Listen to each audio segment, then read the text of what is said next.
So hi, I'm Christine Whitlock. I'm the moderator for this free Zoom meeting for scriptwriters and filmmakers. I was just saying that this is my sixth month that I'm doing this.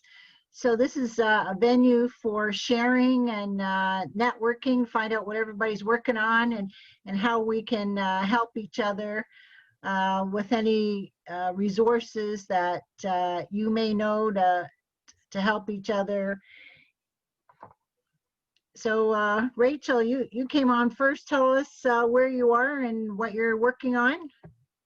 All right. Hi, I'm Rachel. I'm in Florida. I know y'all are talking about COVID. So yeah, I'm in the great hotspot of COVID. Right now, I'm mostly working on school stuff. I'm a sophomore in college, so that's always fun. I'm actually working on a short film that I'm hoping to produce next semester or next fall, whenever COVID is over. So yeah. And what was the genre again? It's horror. Horror. Oh, great. Then I'll have to get your email, and we're having we have monthly horror writers and filmmakers the fourth Monday of the month, and being near Halloween, we're all going to dress up. Well, I hope everybody's going to do that. So that's awesome. You'll have to Thank you. Join us. Yeah. So Melissa, you said you're in the Ottawa area in Canada. That's right. Yeah. I'm originally from Ottawa, and I'm an emergency doctor. So I did part of my training in Montreal. So we just settled in between so that my husband didn't have to keep getting another job. And we're in a low COVID area. Basically, nobody wants to come to the middle of nowhere. So we're doing relatively well. I'm a writer as my passion, and I'm best known for my medical crime novels.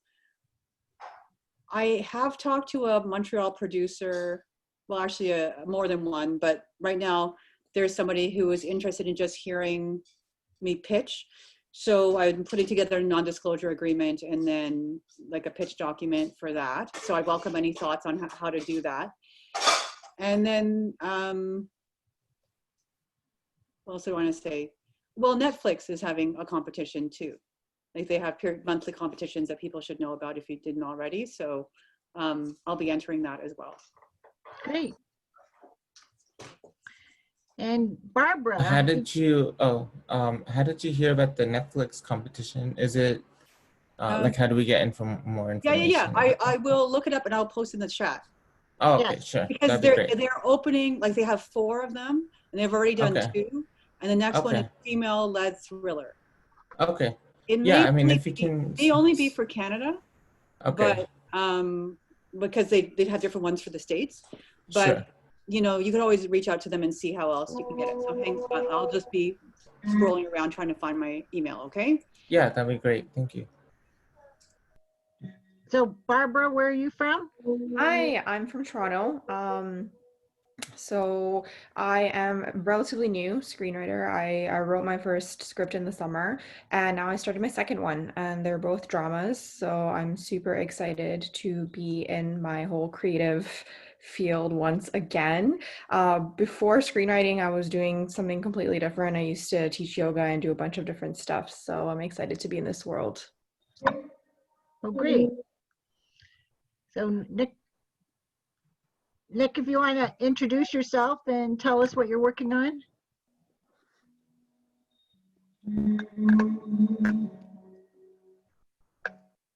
Nick, if you want to introduce yourself and tell us what you're working on. Yeah, sure. You know, my name's Nick Sharma. I am from California. I'm near SF Bay Area. Pretty close to Netflix, which is kind of cool. I'm only 20 minutes, which is kind of nice, you know, and I'm also close to Pixar, and kind of relatively close to LA. I'm about 4 hours. So that's always advantages, you know, but yeah, I've been born and raised here, and you know, I'm in marketing, data analytics as a full-time career in high-tech companies. But I mean, you know, kind of kind of the same as Melissa, where I'm really interested in, you know, screenwriting on the side. You know, I knew I was always passionate about film, but I think screenwriting, I think that's definitely more of my interest. I'm really good with creating ideas and implementing them. So yeah, I mean, I'm just, you know, using this group to, again, you know, find out new resources, like, you know, about the Netflix competitions or any new competitions, any resources. The last few meetings have been pretty beneficial to me, you know, because it shows that I can actually do something. If I'm not joining anything, it's hard for me to, you know, commit, especially with, you know, I have other things going on. So I think, you know, this kind of meeting kind of just helps me kind of stay on track and just learn about new resources. And yeah, I mean, I currently am, you know, I'm interested in something, and right now I'm still brainstorming about a story regarding COVID, like a few stories, like 2, 3 stories. You know, I'm looking into like a mini series or a series about, yeah, like called Digital Family, and how the pandemic changed, you know, lifestyle, like weddings and family, um, and yeah, so something regarding that, and you know, short, you know, suspense, yeah, suspense show, yeah, like a series or a movie. Yeah, so maybe, Great. yeah, I'm more into like short films right now, or mini series. So yeah, I mean, my dream would be actually get a mini series onto Hulu or Netflix or HBO, but we'll see. Yes. Yeah. Thanks. And Babatunda, where are you from? What are you working on? Hi, I'm happy to be here. My name is Babatunde Agunloye. I am originally from Nigeria, but I live in Canada. Oh, I'm in Richmond Hill right now. And I recently just graduated from Toronto Film School. oh, This great. is in June, July during the pandemic. And I'm working on a short film right now. It's called The Hallway. And I see myself as a writer-director. And I am working on 2 feature film scripts right now, because I want to transition as quickly as possible from short films, which I've done quite a couple, into feature film script writing and production. So the reason why I decided to come on board, though I watched one of your YouTube videos, but it just didn't feel like when I'm here live, you know what I mean? So I decided to be part of today, and see what people are working on and how to improve myself as a script writer, you know. Yeah. Oh, great. Maisie, can you reveal yourself and unmute yourself and tell us where you're from and what you're working on?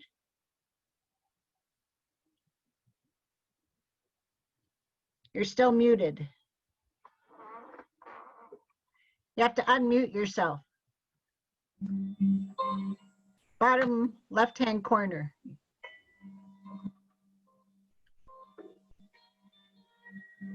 Oh. Because mine's at the bottom left-hand corner, the little microphone. No, it's not working?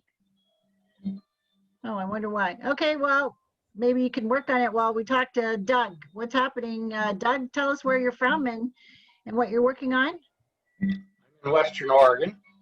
I am a film writer, film producer, sometimes director. I'm setting up a film school, a training facility out here in Western Oregon through the Majestic Theater, and I have a little show that I run on the CAM network called the Screenwriters or Filmmakers Showcase. So I'm always on the prowl for more projects. So I thought I'd stop by here and see if anybody's got anything. So you're looking for short scripts? I'm looking for, at this point, I have lots of short scripts. I'm looking for short films. And like I say, I teach screenwriting. So if there's anybody who has any questions there, let me know. I apologize for the little mark on the head today. I was playing with the dog here, and I kind of tripped on the rug, and I have a little rug rash on the forehead. Oh, no. I'll probably survive. Oh, good. And just to let everybody know that, this is being recorded, unedited, and it'll be posted on my YouTube channel tomorrow. And so it'll be uploaded, and then you'll get the link of the YouTube channel, and anything in the chat, you'll be sent a copy of that. And also, I put together a list of all of the Facebook groups for scriptwriters and filmmakers.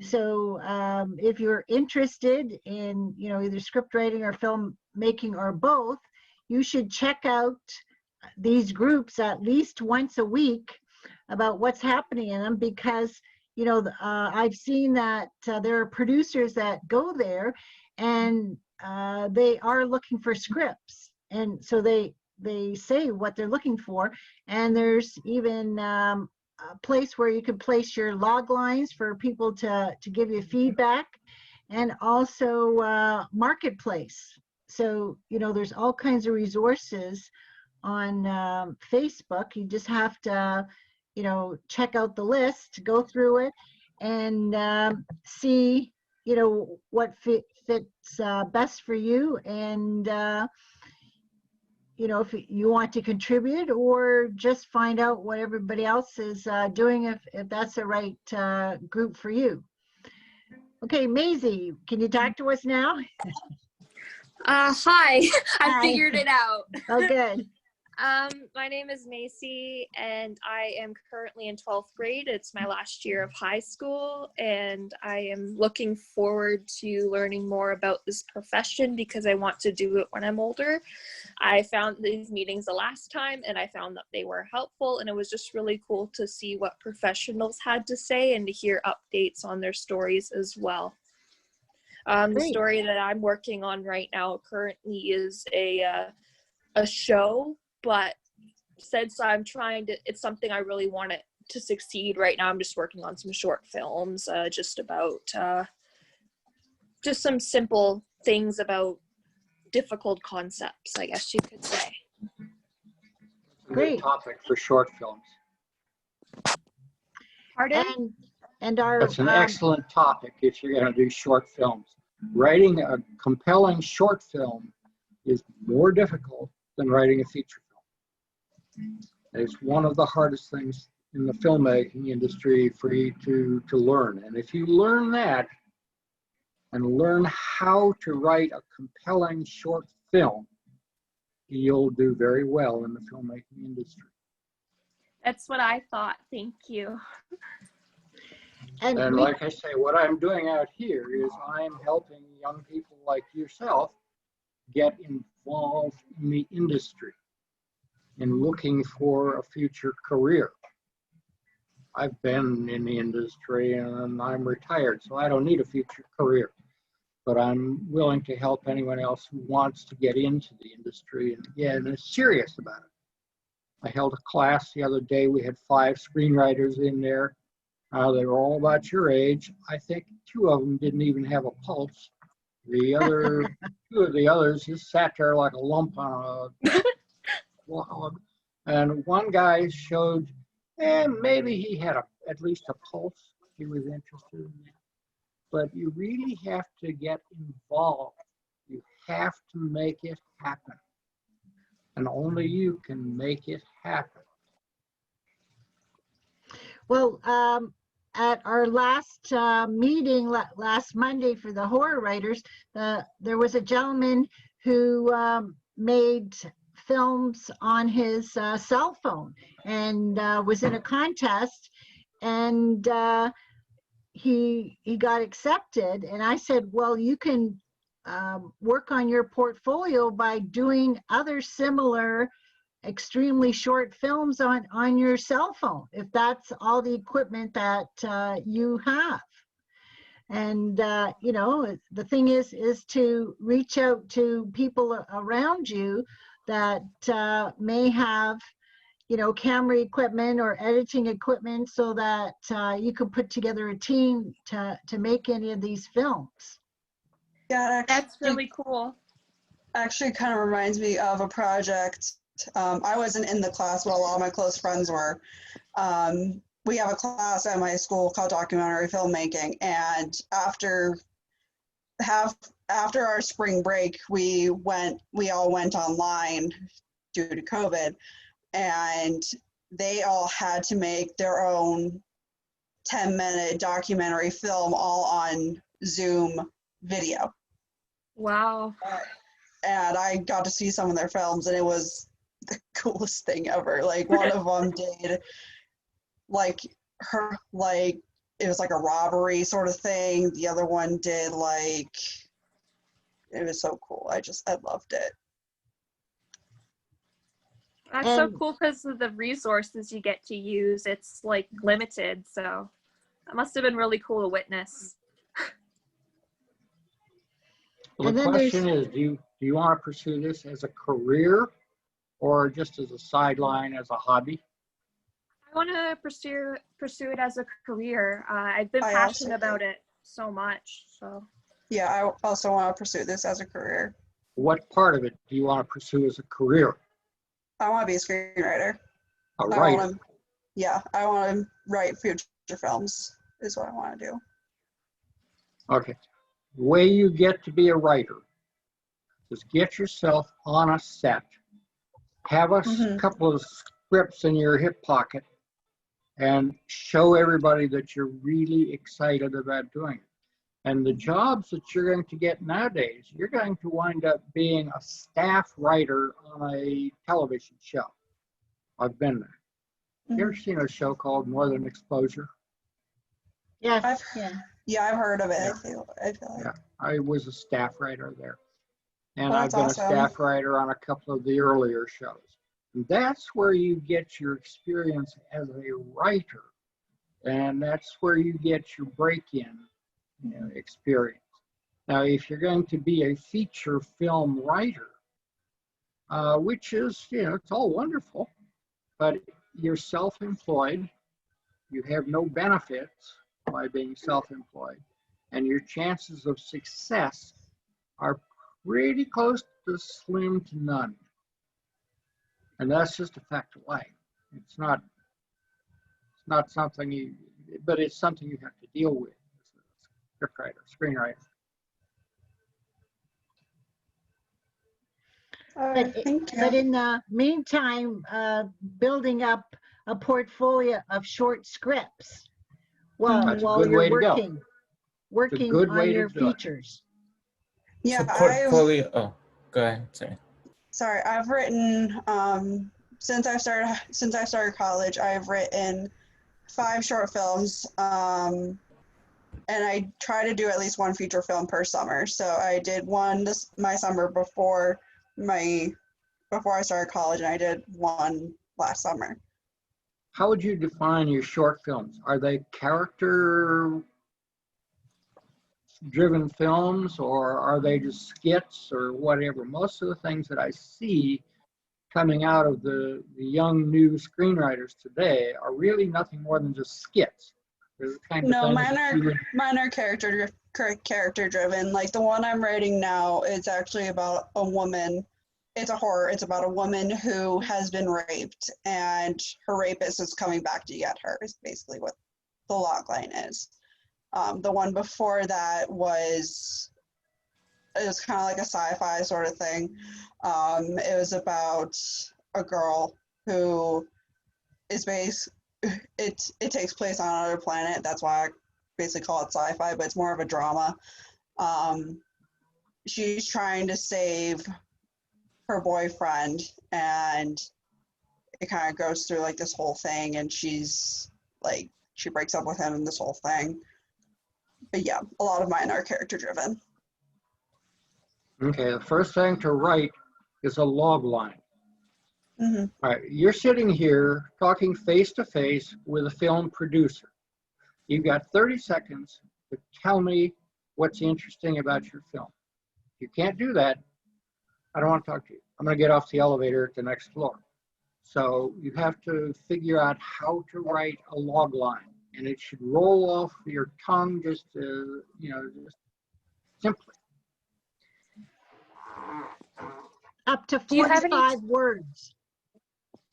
Up to 45 words for a log line. That's the template. There's no real set rule, but it should be, you should be able to spit it out in 30 seconds or so. Okay.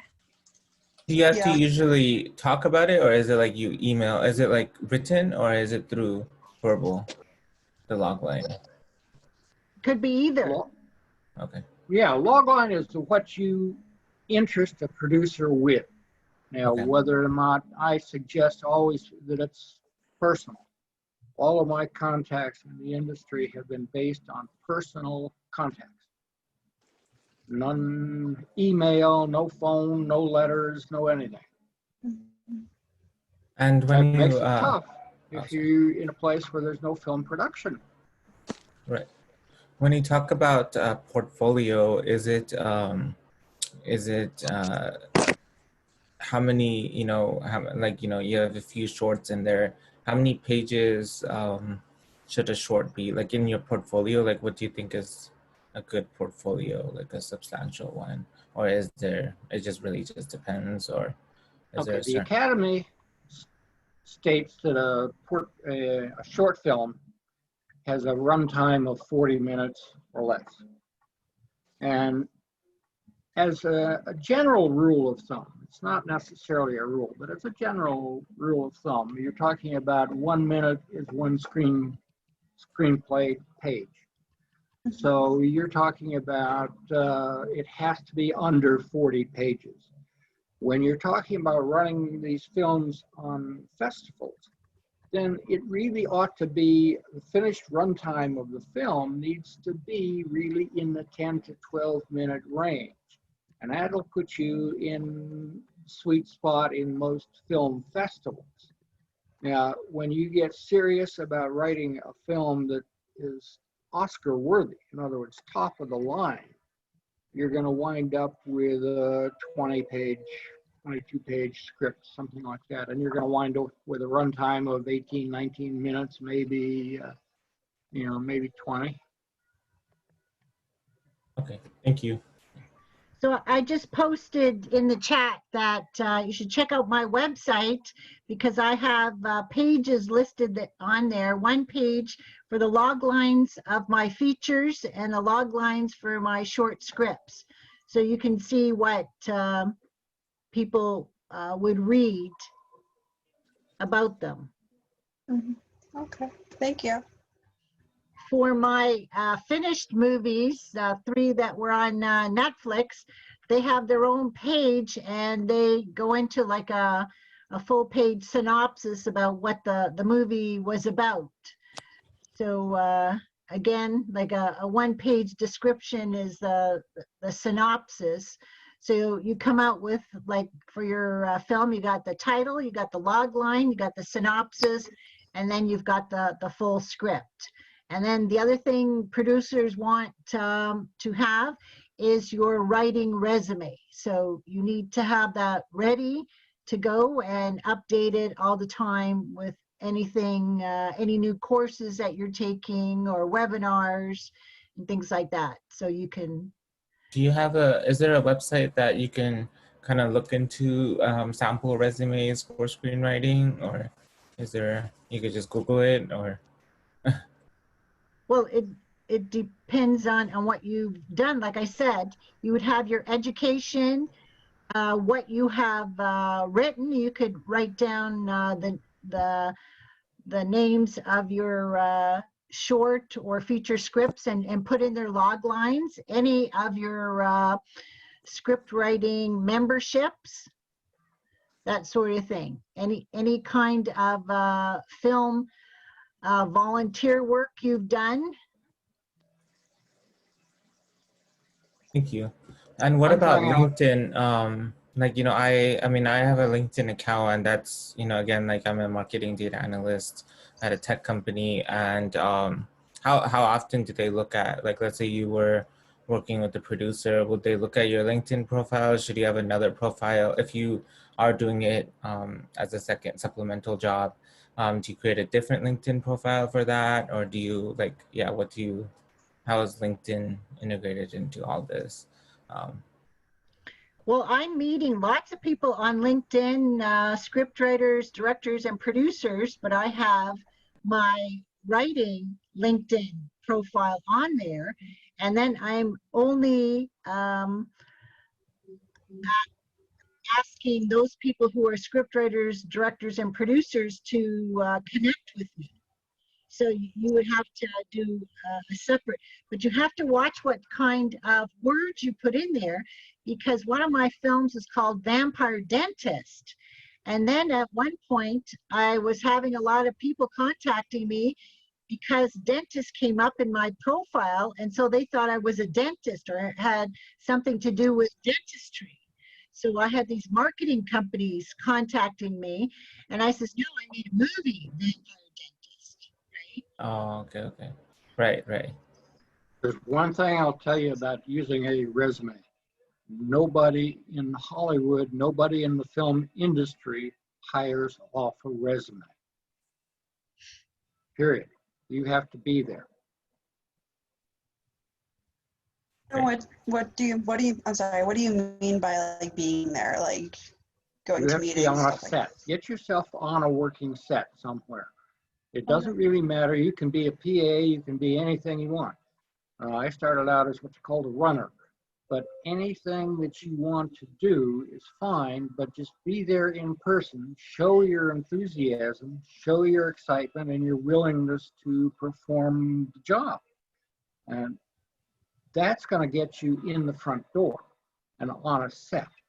Because what's going to happen is you're going to sit there as a PA on the set, and everybody is going to be ordering you around to do all these different things. And one day somebody doesn't show up to do his job. Maybe it's going to be a grip. So somebody's going to tap you on the shoulder and say, okay, you're a grip today. You know, and that's the way it goes. That's the way you get there. And I had told Maisie in an earlier Zoom meeting, because she lives in the Kitchener area, that you may have a cable company in your city or town that you can volunteer at. Because I got a lot of my TV training through our local Hamilton Cable 14, and I was able to write, direct, and produce at least 10 episodes for a Simon Hamilton TV show, and I won an award for our group, you know, that I'm able to put in my resume and post the picture on LinkedIn. Like, I have the experience of doing that, and I have the reference letter saying I've done it, and it helped me get a paying job through our local television station, CHCH Television, and I was able to write, direct, and produce a half-an-hour TV show. Yeah, I remember you talking about that. And she also mentioned, Melanie, I think her name was, about the KPL libraries and just kind of looking around there too, because I've been looking into both of those resources around me as well. Yes, and sometimes the local art galleries put on film festivals, and you can volunteer at those kind of things and meet, you know, filmmakers and writers and other people interested in film that way. Now, would you suggest like working in radio also kind of does the same thing? Because like I know for my college town, we don't have like a TV show or anything, but we do have a radio station. So would you consider that to be kind of like the same thing? Well, that's entirely different. It is writing. Now, you said you're going to college? Yes, now, I am.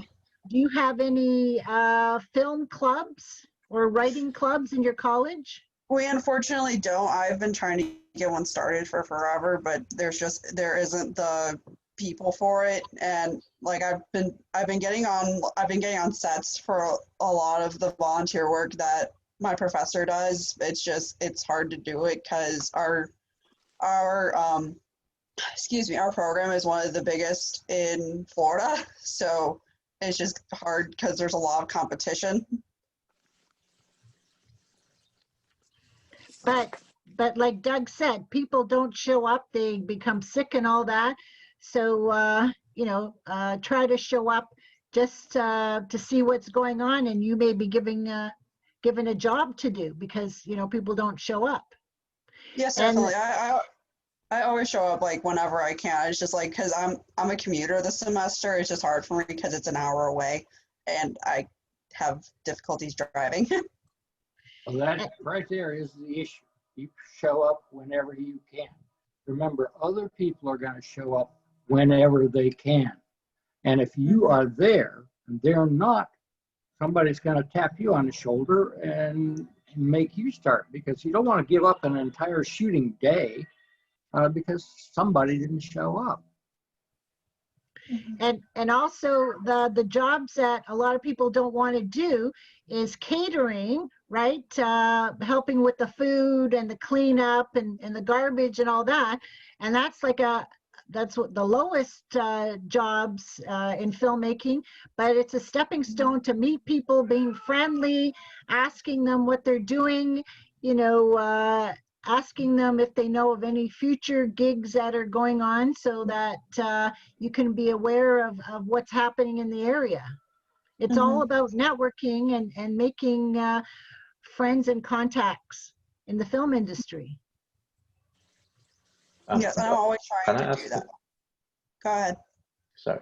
Doug, if I can pick your brain, so if what I want to do is be a script writer, I'm not interested in grip work, not interested in any of the other roles, how do I build my capacity if I have to work on a set and not spend time doing what I want to do? All you want to do is write. That means the job you're looking for is going to be a staff writer, period. And that means you're going to have to be where they are producing a series. And you're going to have to get to know people who are in there, which means you're going to have something in your portfolio that you can show them to know, so they know that you know what you're talking about. It's also a whole different animal being a staff writer, because at 8 o'clock, you and your muse both show up and you're ready to go. And you write until the sun goes down or thereafter, until they get an entire script or series scripted and done. You also will have to be there during the shoot to correct or rewrite parts of a script. So that's a little bit different than just going out and being a screenwriter. You're becoming an employee, a staff writer. You're not doing your own stuff. You're doing their stuff. Very few writers I know want to write other people's stuff. Yeah. So John's come aboard. So John, introduce yourself. Tell us where you're from and what you're working on. I'm John Iannucci. I live in Yardley, PA. Right now, my latest script, the dual narrative I told you about, is being edited. And while that's being edited, I went back and I'm rewriting a dramedy that I did as my first script that actually came in the top 25% in Nichols, 20% in Nichols, and was a finalist at Austin, called 7 Days in La Suerte. So that's what I'm doing right now. And I'm here. I haven't been here in a couple of weeks, so. Great. Congratulations. Yeah, that's pretty cool. Welcome back. Yeah. But Babatunde, so once you have a number of scripts, if you have any short scripts, you can post them free online on inktip.com. I'll put that in the chat box. And also inktip.com has a weekly newsletter. It's $60 US for 4 months, but you can apply to get the free newsletter without the producer contacts on it, so you can see what kind of scripts that they're looking for. They have 6 to 10 producers a week looking for different scripts. And also on screenwriting staffing, again, I think it's $100 US for the year. And they put out a newsletter. Like I get 2 or 3 a day of producers looking for scripts, all different kinds of scripts, and you can get their newsletter. There are some free things that you can apply for, and then there are other things that you have to be a member to apply for, the bigger stuff. The same is also with a network, isa.org.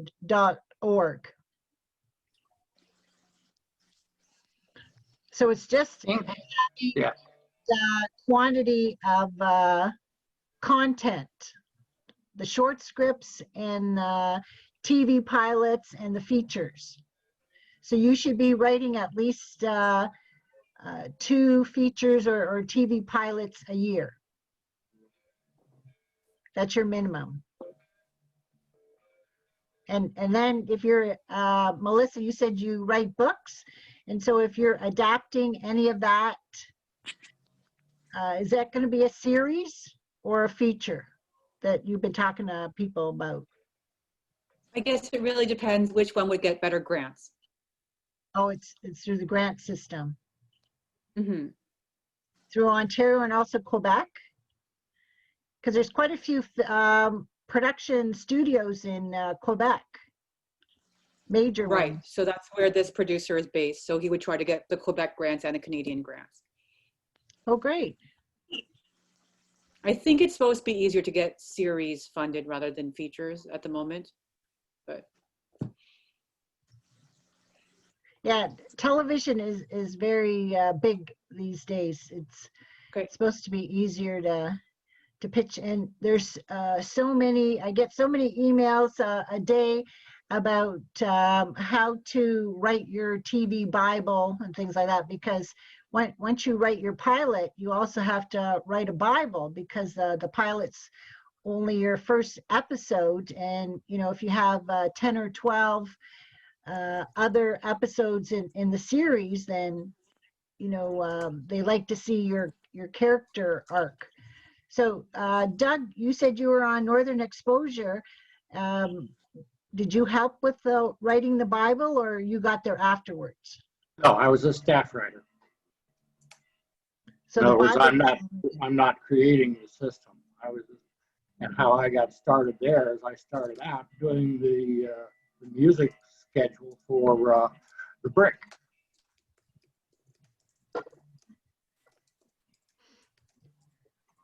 then how did you get a job as a staff writer?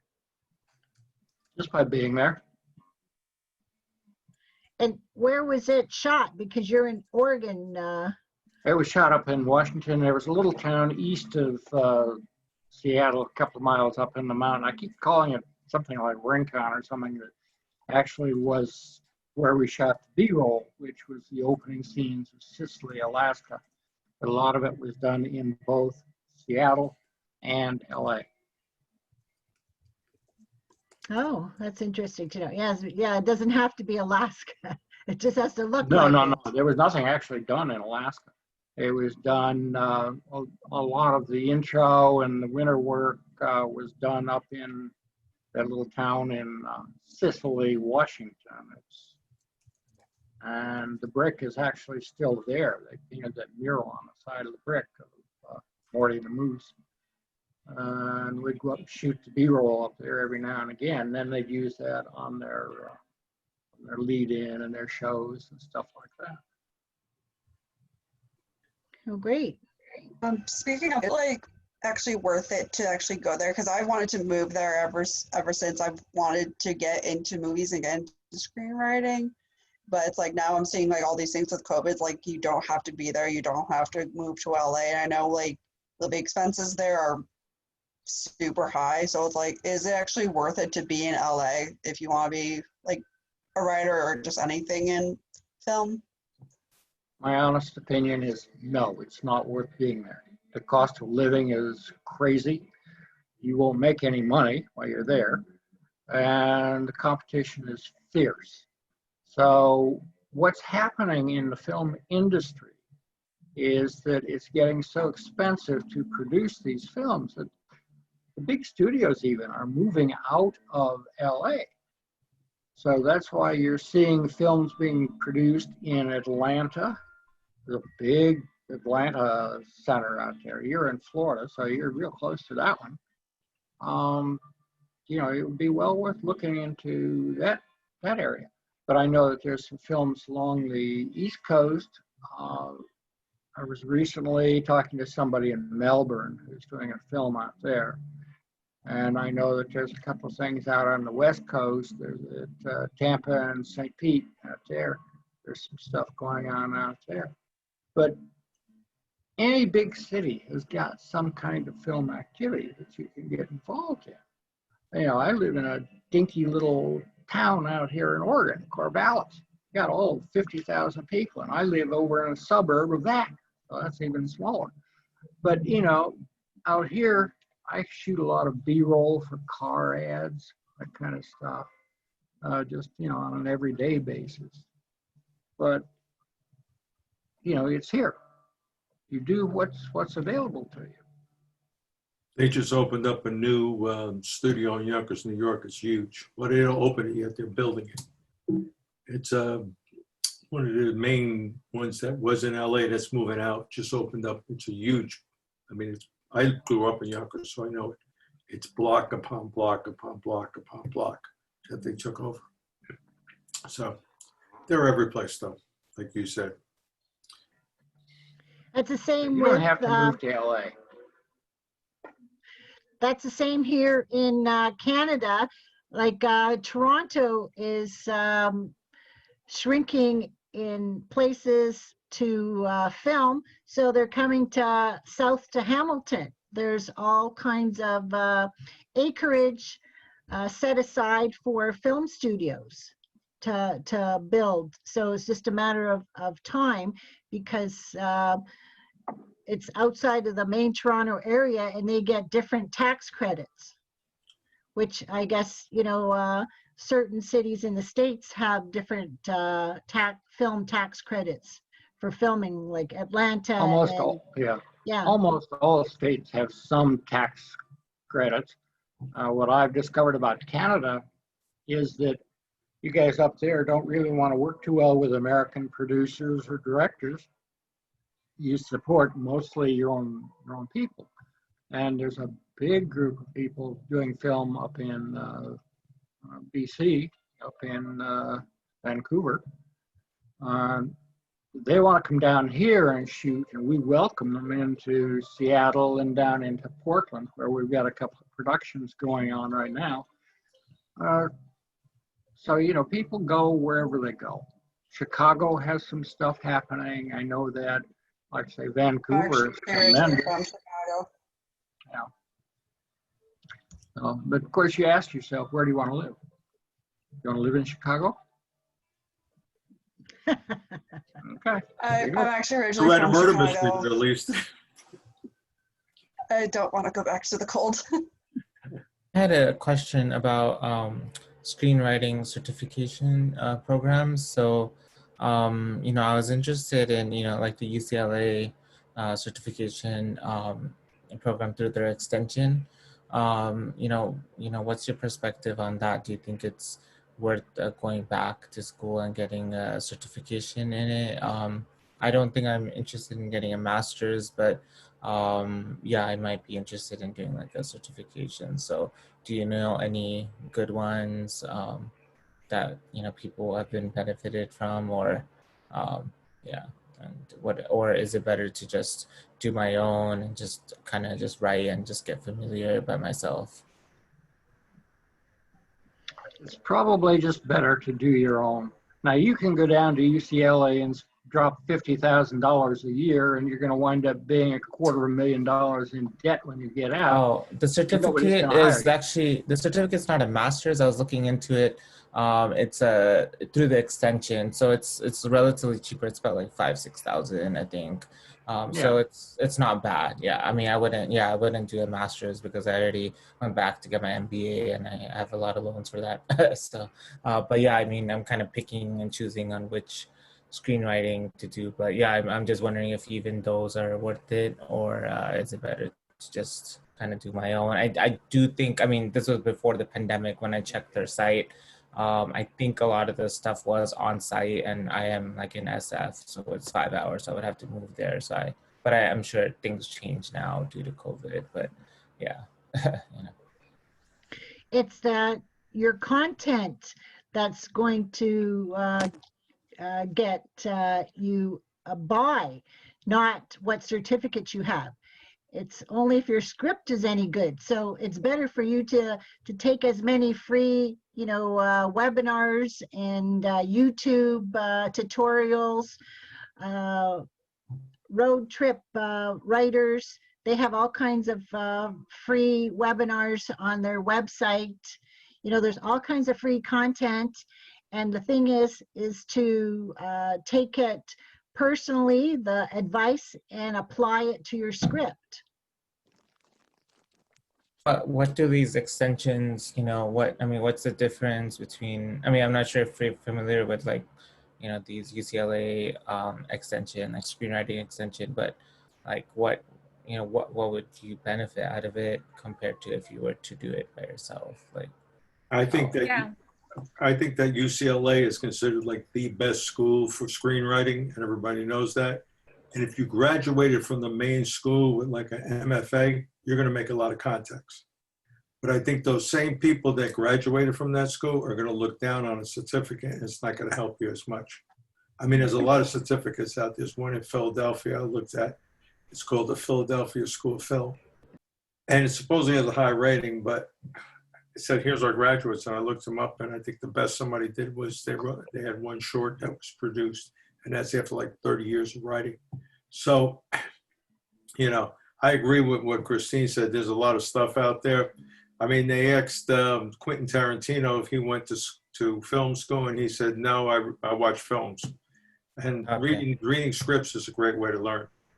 Yeah, I'm an economics major. I went to UC Davis, and I got I'm a my phys ed MBA. major, so don't. So it's really different. So I was wondering if going back to school is, but yeah, I'll If I could take use one or two courses, I would. I looked into LaSalle because they have a great program. I asked if I could. Sorry, which one? What did you LaSalle say? in Philadelphia. LaSalle. Oh, Philadelphia. Can Yeah. you write that down, or sorry? LaSalle. LASALLE. Oh, you could spell it. LASALLE. But the thing is, I asked if I can. There was a couple specific courses I wanted to look at, and Okay.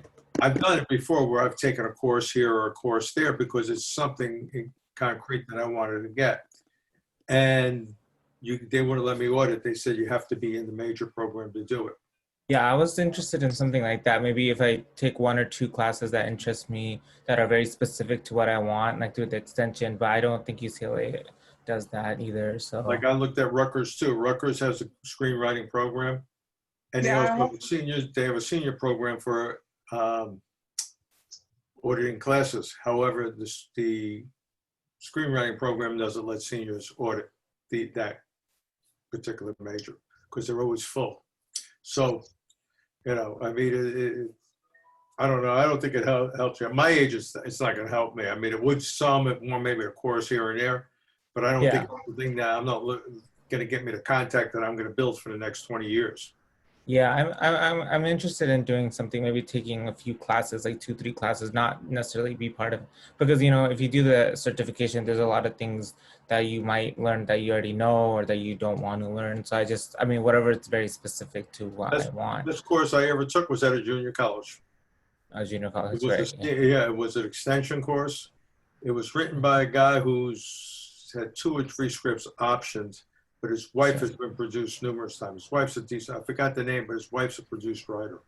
Oh, okay. And it was the first course I took, and it was a great course, and he did a great job with it. He wasn't pretentious. He got down on everybody's level, and he did a great job. It's the best course I took. I paid a couple $100, more than that. I paid $1,000 to take this one course from an MFA person. I didn't show up after the second because she was so pretentious, and all she wanted to do was make more money off her students by offering other courses. There's a cottage industry, screenwriting. There is a cottage industry out there that'll take your money in a heartbeat. I wanted to do something similar. Stage 32. What's Really that? go for it. I a workshop kind of thing at a program called New York Film Academy. What's that? New York Film Academy. They do like screenwriting stuff. I wanted to do one of their workshops because I'm gonna admit the screenwriting program at my school isn't even a screenwriting program. It's only one class and it's kind of shit. So I wanted to do something like that, and so this advice is really helping me. There's a million great books out there too. Sorry, I'm hearing somebody in the background. It's some guitar or I'm not really, I don't know. I can't. If somebody's got some kind of music going on that's. Anything by Linda Seeger is unbelievably good. Linda Aronson. Yeah, I've read some of her stuff, and I think she gets a lot of stuff very good. Yeah. And McKee stuff's good too if you keep a dictionary next to you. So John, do you know any other classes like that? I mean, you said that there's a few classes you took here and there. Do you know any, like, you know? Not really, because I looked into them, and you have Temple has a big screenwriting program. They're probably the biggest in the East Coast. You can't audit it. You can't take it. Temple University. You can't audit it, and you can't take individual classes. So I checked into it. So, you know, I mean, the problem with it is those majors are very small majors. So to get to audit or take individual classes, there has to be a seat open. And most of the time, they only let in enough people to fill the seats, and all their classes are filled. So do you think that they'd help at all? Like those certificates, would it increase your chances at all or no? No. I thought no before, that's what I said, but the certificates, no. The classes, yeah, specific ones. Specific ones. It's like learning from somebody. Yeah. It's like going on like Stage 32 or Simply Scripts.net and asking somebody a question and they give you advice. It's the same thing, but it's more coordinated and organized. Sure. So does Netflix or Hulu or like HBO, do they offer any, like, you know, classes or something, like screenwriting classes? I mean, just like if you're interested in something, or some sort of webinars or workshops, like the big ones, yeah, the big streaming services. You know, basically, they're not colleges or, they're you know, broadcasters or studios. They're not there to teach you. Sure, you have to be a professional to submit your information to them, your scripts. Oh, right. Well, yeah, I mean, sometimes they'll have like festivals, and maybe I thought that maybe they'll have some coaching. I don't know. You know. A lot of the festivals have classes going on and workshops going on while the festival's going on. Oh, they do? You know, the one in Tribeca in New York has it. I know they do. And the one yeah, we used to do that at most of the festivals that I ran. And that was, we offered seminars, we brought in showrunners from California, we brought in agents, we brought in people. I know we had a writer that we had from Cincinnati. We brought in Tom Sawyer, who did Murder, She Wrote, and we brought in an agent. And these people would explain to you what the process was to get into the Hollywood rut.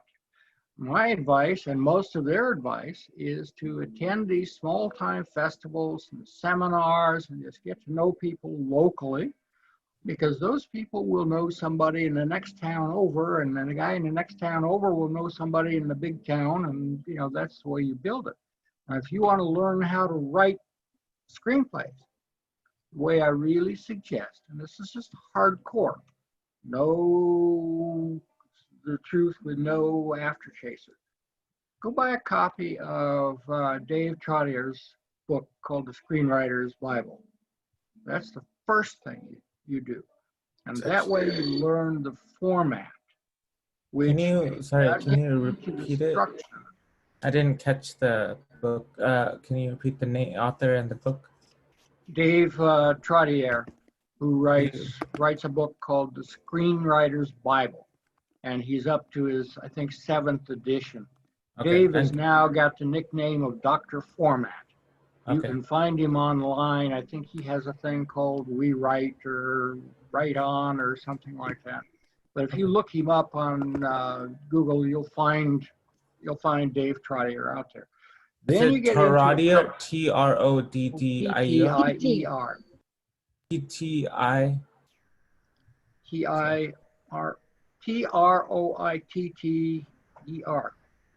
Okay. IER, I think. Is it TR? I got it right here. Trotter. IER. ER, yeah. Yeah, I've got his book right here. But, that's where you start. And that is strictly on the mechanical side of crafting a script. So whatever you write will make it through the readers and up to the next level. Once you get that down pat, then there's half a dozen other little books out there that you can get to go into structure and content and things like that, story flow, and whether you use a circular pattern for your story or, you're dealing with a 3-act or a 4-act structure, things like that. That you'll get into that after you have a basic feel for how to do it. And you can learn that all on your own. You don't have to go anywhere. Now, you're going to go to festivals, you're going to go to whatever. We used to run seminars for screenwriters all the time. And that's where you will meet other people who are doing the same thing that you are. Some will be more talented or skilled or knowledgeable than you or less. You'll find out that a lot of people are much less knowledgeable than you are. And that's all there is to it. There's no magic potion. Just hard work and dedication. Yeah. And John, once you win or place in the top 10% of the G nickel, you got a career. It's as simple as that.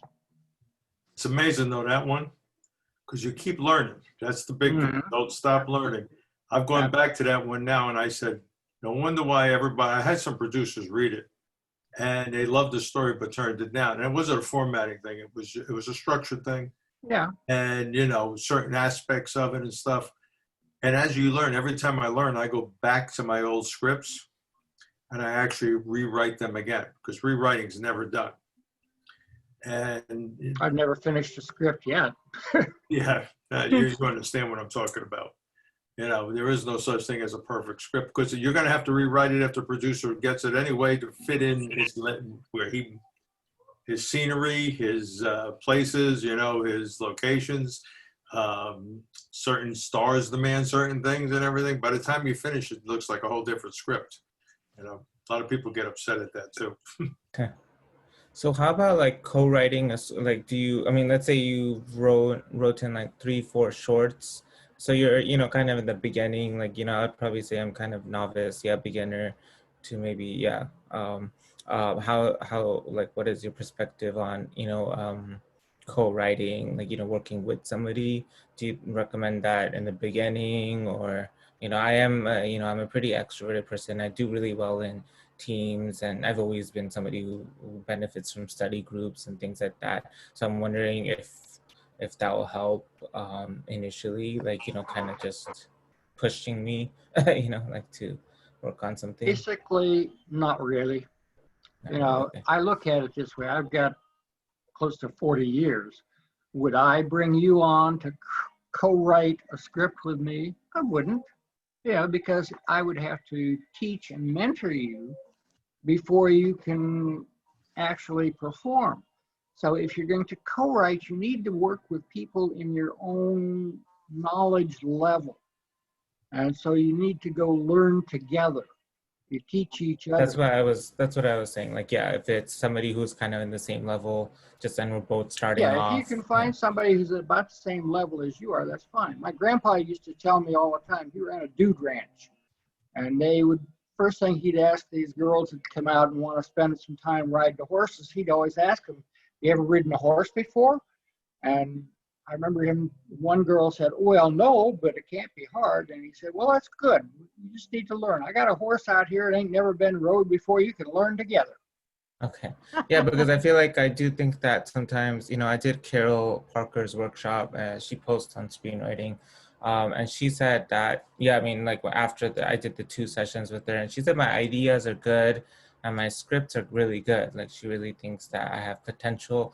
It's just the you know, like the structure and the sometimes the grammar, you know, just because I think I mentioned in the last sessions that I'm so used to, you know, texting and WhatsApp and Facebook messaging and these small emails that I forgot the actual English language, like the grammar, and I feel like that shows on my script. So, you know, It will. when I'm writing the scripts, I'll be like, okay, cool, like, you know, just like as if I'm texting. So when she was reading it, it seems like as if because I'm so used to these technologies.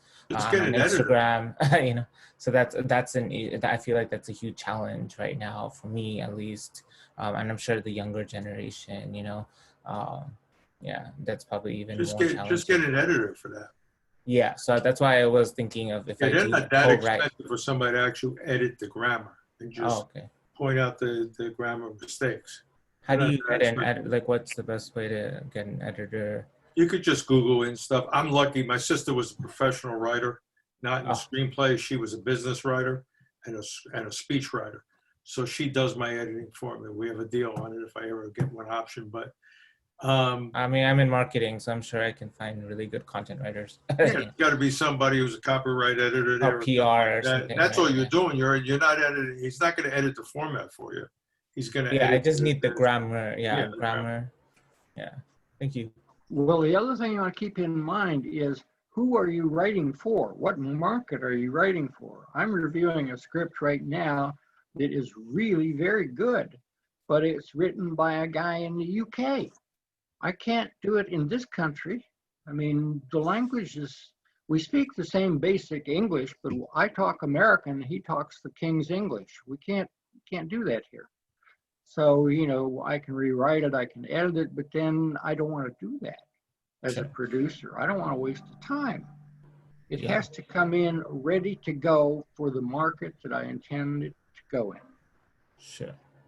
And how about like translate? You know, I'm really interested in cinema. Like Netflix has a lot of kind of like Indian. I'm Indian origin. You know, my family's from India. I was born here though, but you know, I was been exposed to Bollywood a lot. There's a lot of combination in Netflix, and there's a show called Sacred Games did really well. I'm not sure if you guys heard about it. It's about a 3-season. They just got continued for a 3rd season, but a lot of it is, I mean, they have it in multiple languages, but primarily like I watch it in Hindi because I understand it. But like, how does the translation, like, let's say you have a good idea and yeah, but like, how does it, like, if you want to like translate, you know, for like translation, like how can you, Well, that like, would have to deal with the producer. the Whatever producer? production company takes your script and then they translate it to whatever audience that they need it for. But going Okay. back to co-writers, I'm researching right now with a lady who is going to be my co-writer.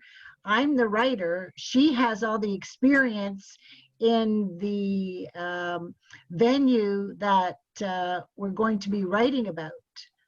So she's got, you know, like 35 years working in that industry, and we're going to base our TV pilot on that.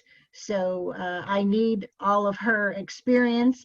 I went to the location and took all kinds of pictures. You know, we're doing research on different TV shows that may be similar. So, you know, you can get together with somebody else to co-write something, and they don't have to be a writer. Like she has no writing credits, Okay, but just for like ideas and stuff, yeah. Okay, she has all the experience of sure. the location and what the people are doing there, and the drama that has gone on there that's going to be worked into the script.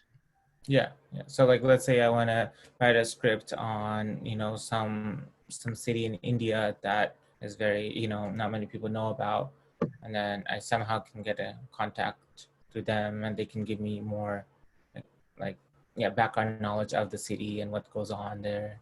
Yeah. Yes, so it depends what Something kind similar to of that. contract you're putting together. Like we have a writer's agreement about this TV pilot. So if you're just looking for a researcher, somebody to help you with the research, that they're not going to help with the writing.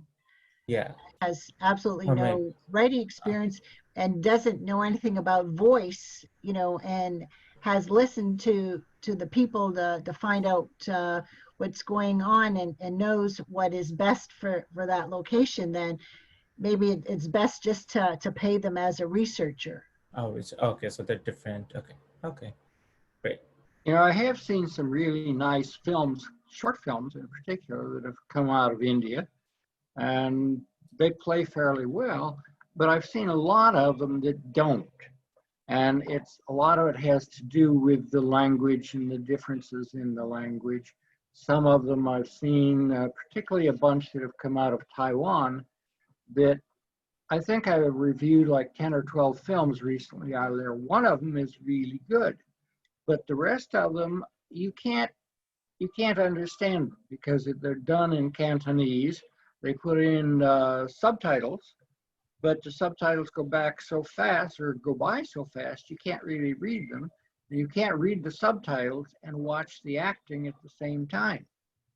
So that gets to be kind of I do a problem. think HBO, I do think that, Netflix and HBO, they are getting a lot of mini series, like, Sacred Games actually got a lot of it got really good reviews, and there's a few other ones that are kind of a hybrid of Hindi and English.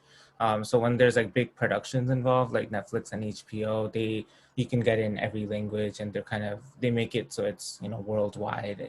People can watch it. So I do know that things are kind of changing in that dynamic.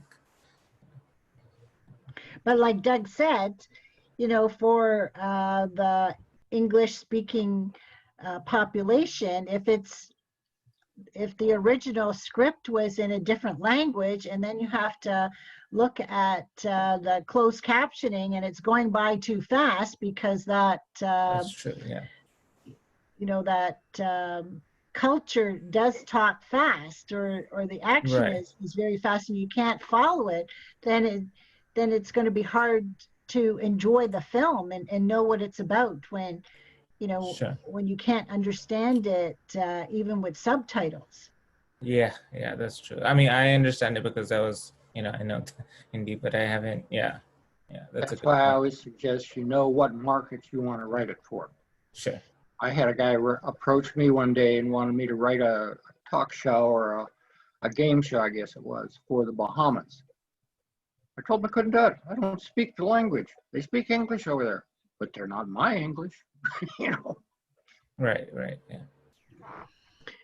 So therefore, Nick, then maybe you should see about contacting the various Indian production companies or producers Yeah. because you have some ideas in that area that Yeah. you're interested in writing, and you have some ideas about it. You said a digital family, if it was Indian, right? So Yeah, I mean, how it's, affecting globally, I was thinking like part of the story is, somebody is here in San Francisco, and then he just got engaged, and his fiance is in India, and how they're coping with the COVID crisis with not being able to travel there and things like that. So yeah, something, but yeah, I mean, I do have an uncle actually who is a writer there. He's been successful. He got an award actually in the 90s. So he teaches at the university, and he also writes and directs. So he's been pretty successful. And I have a second cousin in the Yash Raj Films, which is the top production company. And he's a director there. So I have some contacts, which is nice, more than here for sure. so those are the people you need to contact. And then Yeah. you already get the foot in the door. You Yeah. just have Yeah. to show them what you've got. Like John was saying, get it edited properly, and then you've got a script to show them how you've written it. Okay, great. Yeah. Yeah, that's true. And then also get a reference from that teacher. You said that she really liked the style of it and that. So get a reference. Then you can put that in the email that this, writing teacher, script writing teacher said these things about it. And, you've had it professionally edited and it's ready to go. Sure. Okay, great. Thank you. Babatunde, have you got any questions for us? No, I'm just taking everything in. Yeah, like I said, I went to film school already, and some of the stuff that I didn't say here, some of them I know, some it's new information for me. With regards to writing the script for an audience that is basically English, but then you're writing a script from a totally different perspective of culture. What I do to overcome that is I read sample scripts that I've done very well. For example, right now I'm reading Parasite, and you know, the script is in English. I don't have any relationship with the culture, but I'm able to understand by just reading the script what the scriptwriter wants to achieve, right? So so you can always look up scripts. For me, I just go on Google, type in the best Oscar award-winning scripts, and you get a lot. You can download them. A lot of them are free to download, and you read. That has also helped me. I already know about the formatting, but it helps me with the story structure, the 3-act structure, how the hero's journey, you know, how to strengthen my character and all of that stuff, because I read it from the best. And that way I'm able to, because nobody's actually doing anything new, right? There's no idea that is new anymore. Whatever we would do, somebody has done before. So it's better that we just start from where they stop. And that's my idea, and that's how I approach it. What I will tell you, though, is to be careful when you download these scripts. What you're downloading are production scripts. They're not spec scripts. Now, you're writing a spec script. Keep that in mind. So you have no transitions. You know, there are some things in there that if they show up on my desk as a reader, I just can't get through them because they have so many directing parentheticals and transitions and things, you know, and that interferes with reading the script and understanding the story. That's the whole point, is to get a story out there. So be careful when you're downloading the scripts, because you will never find a spec script out in the public domain that you can download. Won't happen. And that the reason for that is that once it's a production script, it's been copyrighted and protected. They don't care what you do with it then. But a spec script is a whole different animal. You won't find them.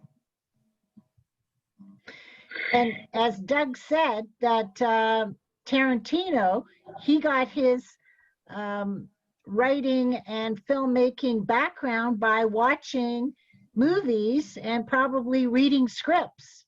You know, he never went to school. So the more Oscar-winning movies and scripts that you can watch and read, you know, that's a great education.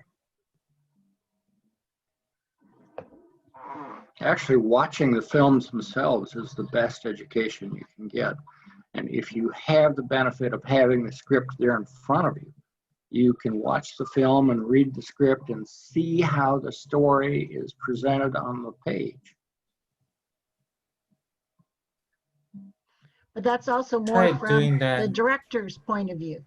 I tried doing that, but sometimes it kind of ruins the fun of watching the show or movie when I do that, because I feel like I'm doing more of an assignment rather. I mean, you know, I enjoy just watching. You know, I kind of watch it at night with like a wine, and you know, so but then when I do it, it's like I'm reading the script. Are you in this for fun, or are you in it for a career? Kind of both, you know. So no, yeah. No. No. If you're in it for a career, you're serious. If you're not serious, just enjoy it and, you know, not worry about it. Right. But if you're gonna be serious about it, it's a career. It's a profession. Sure. You need to keep that in mind. An awful lot of, particularly young people, just don't understand the concept of a profession. I run into so much of that. When you're watching the movie with the script, you're analyzing it. That is part of your job as a writer is to see how they, you know, did the description, or how they did the action or the dialogue, and how they did it compared to how you are doing it with your present script. Sure. You're If I not may chip in, you're not a director looking on, you know, how the actors moved and all that, because that's the director's job. But it's the wording and what happens, or how, you know, if it's a close up or a wide shot or a zoom or anything like that, that's the director's work. That's not, you do not put any of those film jargon in your script. That's totally a no-no. You were asking something about what you yeah, I wanted to pick Doug's brain as well as John. So what's your position regarding when you have a first draft and getting feedback on the first draft? Because I believe that from the time you have a first draft until you can say you have a locked script to present to a potential producer, it's a lot of revisions, right? Do you advise having people like give you feedback on your drafts? That's for me. Yeah, I do. You know, I always try to get people to give me feedback. A lot of the ones online, though, you have to be careful of who you go to. You know, do some background checks, make sure they're also into your genre. The first one I wrote, I got feedback. I got feedback from a professional service, and I wasn't really impressed with it. It was part of a contest. You could add feedback in, and I wasn't really impressed. And the problem with that is I found out later I was naive. When you do it through a contest, most of the time, your feedback comes from the first reader, and the first reader usually is just as new as you are to the business. And if they don't like what you're writing, you know, it's all opinion at that point. So I sent it to another person who was recommended to me, and I thought they did a great job. I really, really did. And then about a year ago, I wrote a Western, and I had it out there, and a producer says, listen, I produce Westerns, but right now my plate is full. He goes, but I have a friend. If you send it to me, I will get it to him. It sounds intriguing. So he got it. He said his friend read it, thought it was a fabulous story, but his plate is full. He goes, I'm going to read it through. He read it through, and it took him about, because he's busy, his plate was full. And he kept saying, I'm doing it, John, just give me time. And it took him about 6 months to read it. He sent me 35 pages of notes. 35 pages of notes, and everyone was on the nose with him, what he was saying. Not my dialect, but what he was saying. And I always thought something was missing, and he hit it right on the tail. So a big thing was he had made Westerns.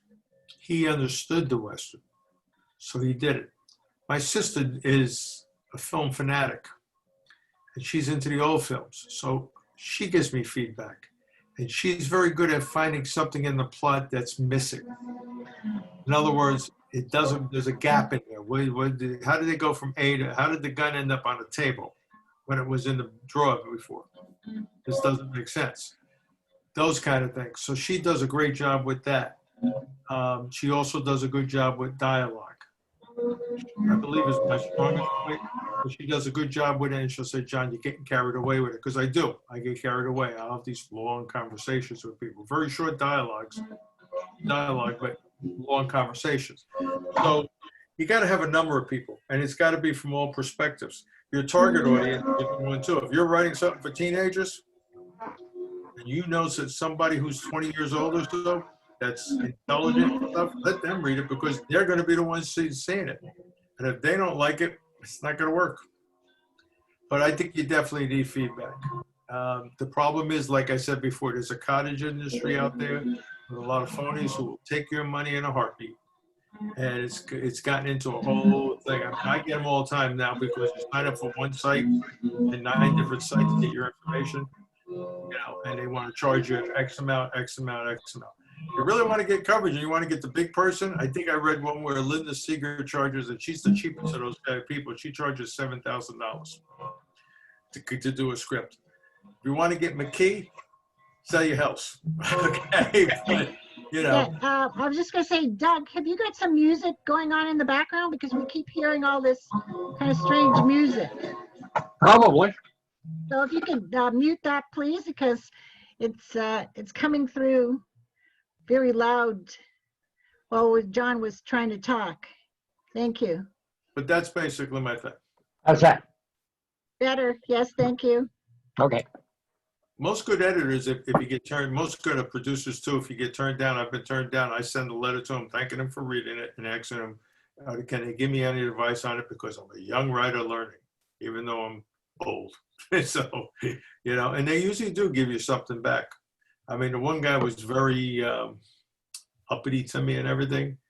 And I even asked him, and he gave me some stuff back. And after I read through his what was the word I'm thinking of? Anyway, after his, you know, looking down at me, he had some good points. You just have to read through the fine points in there and take the minutia out. Yes. One thing I will say is if you have one script that you have finished a first draft, don't even bother sending it out. You need to go through that sucker half a dozen times on your own before you even think about wasting some money like that. And what John is saying is true. There's a lot of people out there that are just into this to scam you out of a couple of bucks. But there are some good people out there. And what you'll get out of the amateur crowd is out there too. I know some good people on Stage 32 that will give you some good information. A lot of them, not so much, but you have to be able to filter it out. And always look out for the people who are talking about your script and your story rather than about you. And don't take any of it personally. Or themselves. So talking about themselves. Yeah, you know that. You know what I'm talking about, Doug, with that one. Yeah. Yeah, yeah, definitely. What he said about redoing the script, I think the one I'm redoing right now, this is 2, 3, 4, 5, 6, 7. And like I said, after about 4, I sent it to the Nichols. It came in the top 20%. And since the Nichols, it's at least 8 rewrites over 5 years. So. Yeah, the Hallmark movie that I'm working on now, I'm on my 6th edit, and I made an Excel spreadsheet, and I have split it all up as per character, point of view, location, interior, exterior, day or night, and about 5 words about what each scene is about. So then you can see where all the characters are, where all the locations are, where this is a mystery, so where the bad person is, where they are in the scenes, should they be in more scenes, you know, are the love interest, are they, you know, together enough times? So that's one edit that I'm doing right now. The previous edit I did is I highlighted in yellow all of the verbs to make sure that they were the best verb that I could use. So I really looked at all of the verbs and looked through synonyms, what better verb could I use instead. So go through all of your verbs, and with a script, it all has to be present tense. Again, you know, all present tense. And then your first edit should be your grammar. So make sure that your grammar is all correct, and spelling. So that's your first edit. And then, you know, that every scene ending ends in a cliffhanger or a question. You know, you have action in every scene, that with a script there's minimal descriptions, but they should give enough description because description is up to the production department to put together their clothes, their makeup, like you don't tell them, what color dress or whatever, unless that's very important for the script, for them to be wearing a yellow dress or whatever. So all those kind of details. So a script is dialogue, action, and a bit of description. So it carries on that way. But like John and Doug said, you need at least 6 edits, before you show it to anybody. I've And got that some goes for- shorts in here that I think that I've got 20 edits on a short. Yeah, same for shorts. And you Please will go be surprised. I had one my sister was editing about the 5th time, and we knew there was something wrong, just missing. It was a good story, but something was missing. And all of a sudden I called her up and she was in the middle of, she was about halfway through. And then when you edit it for, grammar and stuff, it takes a while. And I said, drop it. I'm doing it all over again. It was the same premise, but it changed, a big change in the whole structure of the plot, and it made the story fit through. So don't be scared to do that either. So if something just doesn't feel right to you, it's probably not right. One thing was said before too, and I think Doug said it, and it's in Chartier's book. It's a very good book. You're not supposed to give any direction in a spec script, but you can give direction without giving direction. In other words, you don't use point of view and that stuff, but you can say, John sees. So what are you doing? You're telling him the point of view without using it as a point of view or a director's cue. So that's a big thing too, that you can do, because sometimes that's important. If the guy's behind him and you say, he turns because he sees him, how does he see him? But if you say he sees him in the mirror, that's a point of view, and that's the way it's going to come out in the movie. And that might be important in the whole thing. That's one of the most important directorial things that you can do as the writer, is direct in the writing, not in the transitions. Don't tell them when to cut to and how to fade to and stuff like that. You have certain things that you can do in the writing itself that puts you in the director's seat. And I look at these scripts that come across when I'm looking at one to direct. Some guy that's put a bunch of cut tos and fade tos and stuff, and we just scratch them out. I don't need them. I'm a director. I can do that. You're a writer, right?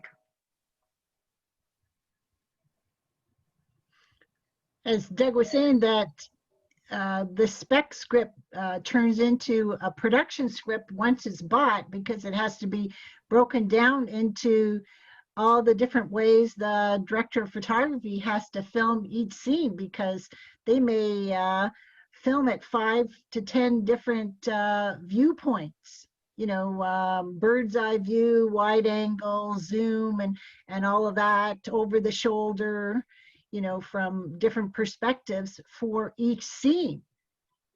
So it's all broken down differently. So you have to write it so that the director and the producer can see how it's going to look in the finished product in their mind, and then they have to translate it from their mind to all the other crew people in the production company to get it done, because the director and the producer have the final say about what happens in the film. That's why they don't like the writer on set, because they may be too possessive of their script, because once you sell it, you've given your baby away. You can't say anything at all about what they're doing to it. The only thing you can say is, I don't want my name on it because it's not how I envisioned it, right? You can have your name taken off, but you have written it.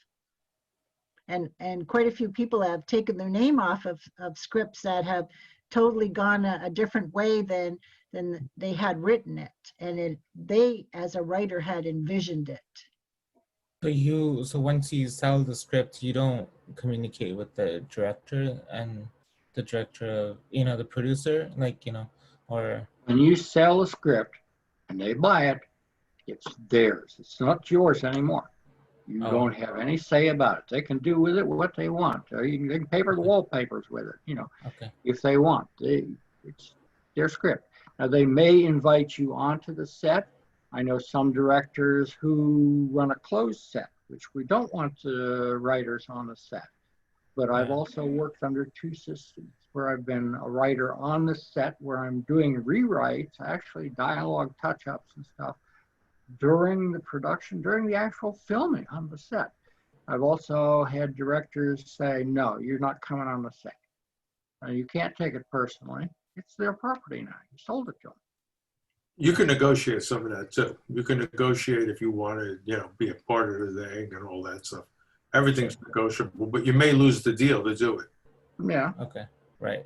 Yeah. Yeah. I mean, like, let's say the producer thinks that you have, you're probably the best person who can, who has ideas and, he wants to work with you. So that can also be a case, or producer, director, right? Just for ideas point of view after selling the script, right? You see it all the time. You see, look at the credits at the end, based on the script by. It doesn't say written by, it says based on the script by. Somebody rewrote that script, Somebody rewrites every script. Yeah. I mean, that's just the way it goes.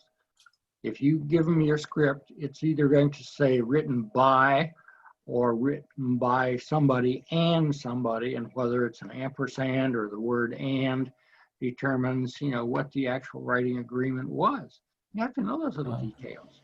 But basically, it ain't your property anymore. No, but like, let's say you write a script. I'm just saying, like, you get nominated for Oscars or Emmys. I mean, that was your script that you sold. Like, would the person who actually wrote it, they get the award, or how does that work? Person who got the credit for it. Yeah. Oh, it's not the person behind. Oh, I never knew that. No, when it says based on a script, if it says script by, based on the script by, and that wins an award, the guy who wrote the script is going to get it, not the guy not the one they based it on. Because that's the one that shot. A person who rewrote the script and things like that, right? Oh, that's unfortunate.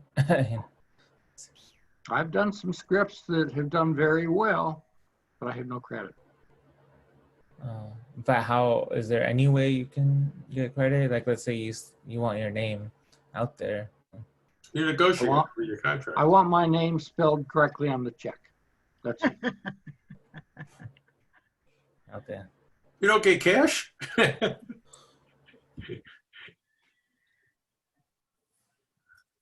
That's what, when I was saying last week in our horror writers meeting that, if you have volunteers on your films or low paying crew, one of the main things that they want is a credit in the film of all the various duties that they did on your film, because that can be a stepping stone of experience to other films, and you can also put it on IMDb.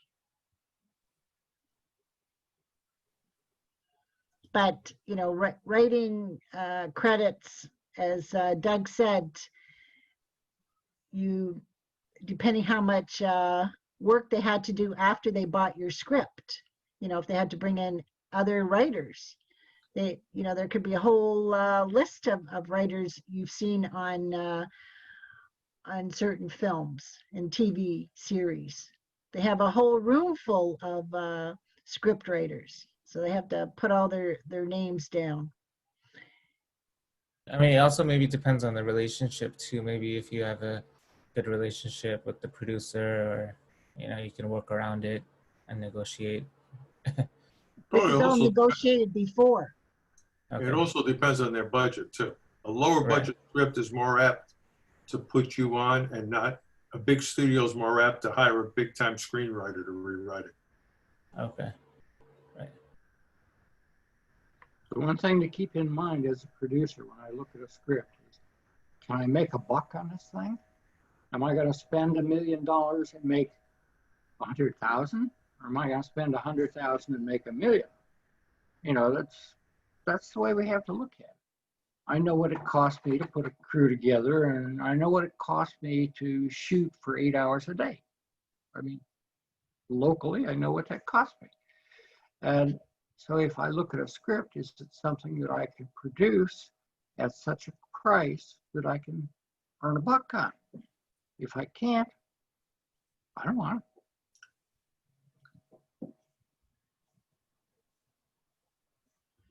Other than student films, and when you're starting out, you know, when people are looking to put them into their portfolio, they're not looking to make money, but everybody else is. They want to make money on it so that they can get more money to make their next film. That's the whole thing, is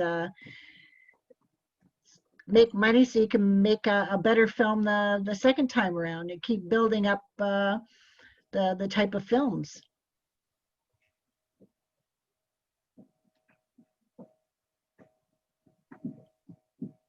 It's time for me to go, folks. See you Okay. later. Take care. Bye. Dick. Nice to see you, Bye. Doug. We'll see if you're going to do this again. We'll see. In 2 weeks. We'll Ah, be doing this again on the 19th of October, Monday the 19th. Okay, I want some people that are serious on here. Okay? Good. Bye, yeah. Bye. Keep well. Get your head healed. What happened to his hedge? He slipped and fell on his rug chasing his dog today. Sounds like a plot to me. The Evil Dog, a horror movie, right? Yeah. Christine, I had a question. So is there, you said LinkedIn, you use LinkedIn. Is there any like good LinkedIn groups that, you know, for screenwriting that you can connect? Do you know any like on top of your head? Or, There's I mean, you've a sent, number of LinkedIn groups that I've posted to, so it's, you know, Okay. good to check them out.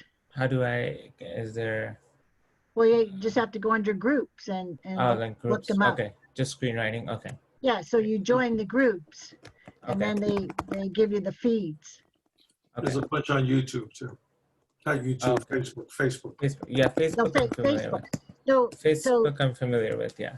yeah, you didn't hear, John, but I said at the beginning that I have a list of Facebook screenwriting and film making groups that I'll be sending tomorrow with the chat, and also the link to the YouTube channel about this Zoom meeting. Every Yeah, now and then on YouTube, you'll get a independent director or producer looking for a script. Every now and then, very rarely, but you'll get it now and then. Oh, okay. But it's very Cool. specific. It's very a lot of short. They're looking for a lot of shorts on there. If you have shorts, I don't have any shorts. Yeah. Do you have the list that you're sending? Will you include LinkedIn groups as well, like screenwriting, or just Facebook? Just Facebook. Just Facebook. That's all I've done so far, but that's something else for me to think about for another time. Yeah, yeah, because I do think that LinkedIn is pretty good with that. Yeah. But again, they're always, you know, changing, so you have to keep up with them. But as I said earlier, the list that I'll be giving you about the Facebook groups, you should be checking them out at least once a week to see what, you know, people are looking for, because I have seen producers looking for scripts on Facebook, and they have markets and log lines, so you'll get to see how other people have written up their log lines. So that's a good way of doing it. Sure. Great. Because like for the inktip.com, their newsletter, when you submit to a producer, all they want is you have to have a pitch to them about your script, like half a page pitch about the main points of your script, your log line, your synopsis, and your resume. You do not send them the script. After they read these things, then they get back to you if they're interested in the script. So the pitch, the log line, and the synopsis have to be very succinct. Okay. Also the you said portfolios like website, like, you know, in supplement of the resume. How are like portfolios or like websites? Like, do you recommend that over a resume? Or Well, like my YouTube channel has the trailers of my 4 feature films. It has, I have 4 short films on there. And then I have all my Zoom meetings on there. okay, so that can be considered a portfolio. Yes, yeah, because Yeah. running, you know, Zoom meetings is and talking and interacting and networking with screenwriters. That's something that you can put on your resume. Right. So you don't need an actual website or a web page for it. Right? Well, like I said, well, you can have your Facebook page. Facebook page, right? Yeah. Yeah, so you don't have to have your own website to pay for it. You get a free Facebook page, and you can put stuff on there, and you can have your own YouTube channel. I'm not involved in the Instagram and that kind of stuff, so I don't know about that kind. You had a question, Fatima? Yeah, I had a question. I wanted to ask you, sorry, this is my baby. I wanted to ask you, what if we don't have any resume? What should we do? I mean, what should we write in our resume if we don't have anything? Well, you would write down the scripts that you've written, and you know, the courses, the online courses that you've taken, the webinars, you know, that you could put down that you're a participant in these Zoom script writing and filmmaking meetings. To start off, you know, the books that you've read on screenwriting, you could put that down in your resume when you start off, if you haven't got much, you know, to put down. Is there any like sample resumes? I mean, you know, I'm used to, because, you know, I'm kind of in more of the tech, and but I haven't, you know, like screenwriting resume. Is there like any sample resumes I can see, you know, like for screenwriting, or just to kind of get an idea? Your script and your pitch are much more important than your resume. Okay. Most of them on your resume just want to know basically who you are and that stuff. If you write a good script and you've never written a script before in your life, and it has a good pitch with it that they're interested in, there's a story on donedealpro.com, which is all business. It's a business forum for movies, that a guy got on there and asked somebody what they thought of his idea, and a lower level person in a production company brought the idea to the producer. And apparently he was smart. He copyrighted the treatment, and they bought it. He ended up getting $1 million in the end for it. Now, that's a 1 in a million story. That's not going to happen a lot. I mean, you look a little shocked, but that's not going to happen much. That's, you know. Sure. But the thing is, he had never written a script before. He was asking, he said, this is my idea. I wrote a treatment. I have no idea how to write a script. So they basically bought the treatment, and they wrote the script. I think the way it was, they said it was written screenplay by, based on story by. So he got a credit for story, not for screenplay, which basically that's what it was. So when you look at, at the Writers Guild of America, you see all the different prices for the different credits and the different rewrites and treatments, that sort of thing, pilots, episodes, feature film. I think an option, union option. Now, most of the options are not union. They're not going to give it to you. It's 20,000.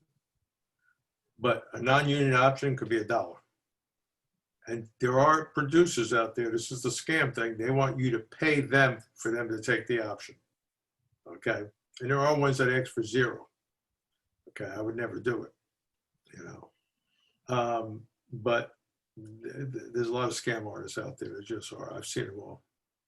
I guess because I'm eager to do the whole thing. I mean, my Cat Holmes and Bunny Watson mystery TV pilot, a producer wanted to give me a $1 option on it. And when I said, well, I want to get my entertainment lawyer to see the contract, I never heard from them again. Because, you know, if I had a similar situation. I check them all the time too, because I don't want to use my idea. yeah, like I'm not gonna give it away for $1, you know. And especially if they're scared to have a written contract, then and your lawyer it has to be entertainment lawyer to look at it, then they're not the people to deal with. Then you know there's something wrong. And you have to look at how bad you want it to be made too. If you don't have one made, like if I don't have one produced. So if somebody came to me and said, listen, we're going to give you a contract for a $0 option. An option you can have, and I would say, okay, for $0, I want 6 months, and I want it in a contract where I'm getting paid if it gets produced. Okay? But I would let them have the option for 6 months. So all an option means is they have exclusive rights to that for 6 months. Okay? Somebody told me you can even write an option that they have rights to it for 6 months, but they don't have exclusive rights. But it's still your script on an option. Okay, we only have 5 minutes left. Any last comments before we sign off? Nick? No. Yeah, I'm usually the one. Yeah, I feel like, you know, yeah. But yeah, this is good information though, you know. So Babatunde, any last comments? I just want to thank everybody. I have learned a lot. And Oh, great. I like the fact that I can be around filmmakers, because living film school, there's nobody. It's just me all by myself, and that can be scary. I'm going to leave you with this. I had a guy who was looking at the script I'm rewriting now. And he was actually looking at it for a friend of his again. He's a big-time producer. He's on LinkedIn. And he said, I'm going to read it and I'll pass it on. Now, he gave me a whole bunch of things that he was very good at. He said, I can't pass it on till you do this, this, and this. And I got caught up with another producer on another script. But it was funny because when I sent it back we're on LinkedIn. You know the way LinkedIn works. It auto-corrects. And it spelled his name wrong. Ah. And as soon as it happened, I said, and he sounded preoccupied in it because it took him always a while to get back. And I said, oh, I'm really sorry I spelled your name wrong. Don't worry about it, John. We're human people. He said, I was just on the phone with a 5-star actor trying to get him for a shoot. That he says, right now, he was in the Middle East, I think in Istanbul. He says, and our actor backed out. So I'm looking for this guy to do it. And it's going to cost us, he's in the 7-figure range, he said, to get him. He said, and I called him the wrong name. I called him by the actor we had. He said, we're all human. He said, we're just human people. Don't let these people scare you. They're just human people. Sometimes they act big. I've had people big time big, but they're just human people too. Okay, Fatima? Yeah, I want to say thank you, everybody, and Christina. I'm a beginner and I learn a lot here. Thank you so much. Oh, great. Good. Okay, so stay tuned for our next meeting in 2 weeks on Monday, October the 19th. You'll get the email. And like I said, tomorrow, once this YouTube meeting gets uploaded, you'll get the chat and a document and some other information. So have a good evening, and Sure. we'll And then see. the Halloween one is on the 26th, right? Yes, the horror meeting, our Halloween party is on the 26th. Yes. And that's Okay. okay. Thank Take you. care, everybody. Bye. Thank you. Okay. Stay safe. Bye. Bye bye.